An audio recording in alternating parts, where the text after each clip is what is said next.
दोस्तों, हमारे चैनल को सब्सक्राइब बटन दबाकर अभी सब्सक्राइब कर लें और सब्सक्राइब बटन दबाने के बाद बटन के बाजू में बनी एक घंटी दिखाई देगी, उसे भी दबा देना, नहीं तो हमारे इम्पोर्टेंट वीडियो आपको नहीं दिखाई देंगी और यह एकदम फ्री है।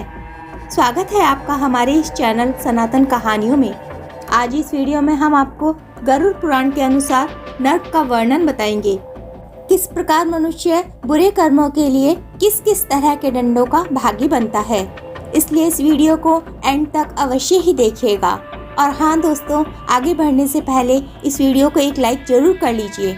आपका सहयोग ही हमें आगे बढ़ने की प्रेरणा प्रदान करता है। तो चलिए दोस्तों, वीडियो की शुरुआत करते हैं। यह तो आप जानते ही हैं कि गरुड़ पुराण को 2 भागों में बांटा गया है और गरुड़ पुराण के दूसरे अध्याय में नर्क का वर्णन मिलता है।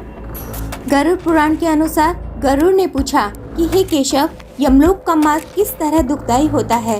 पापी लोग वहाँ कैसे जाते हैं? मुझे कृपा करके बताइए।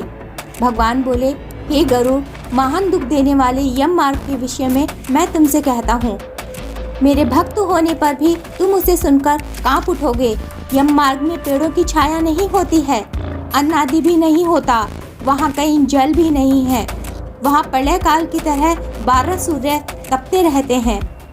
उस नर्क से जाता हुआ पापी कभी बर्फीली हवा से ठिठुरता है और कांपता है, कहीं महाविषधर सर्पों के द्वारा डसा जाता है और कहीं आग से जलाया जाता है, कहीं शेरों, बाघों और भयंकर कुत्तों द्वारा खाया जाता है, कहीं भयंकर बिच्छुओं द्वारा डसा जाता है। हे गरुड़, इसके बाद वह भयंकर असीपत्र नामक नर्क में पहुंचता है, जो 2000 योजन के विस्तार वाला है। यह जंगल कौवों, उल्लू, गिद्धों, सर्पों और डांसों से भरा हुआ है।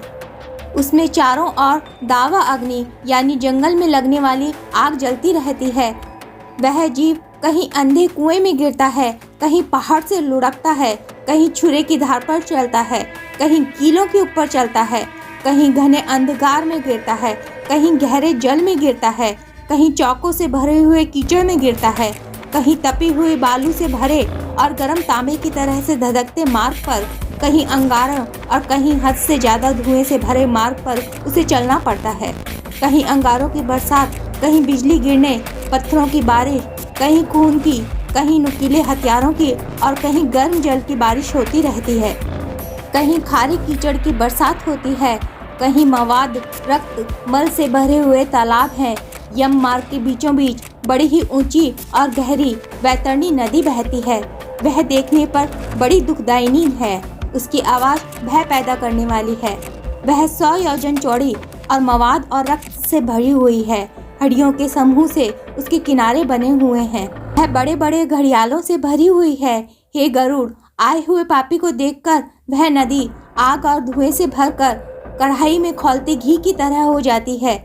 यह नदी सुई के जैसे मुंह वाले भयानक कीड़ों से भरी हुई है।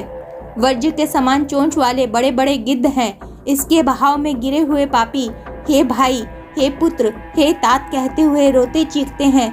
बहुत से बिच्छू और काले सांपों से भरी उस नदी के बीच में गिरे हुए पापियों की रक्षा करने वाला वहाँ कोई नहीं होता है।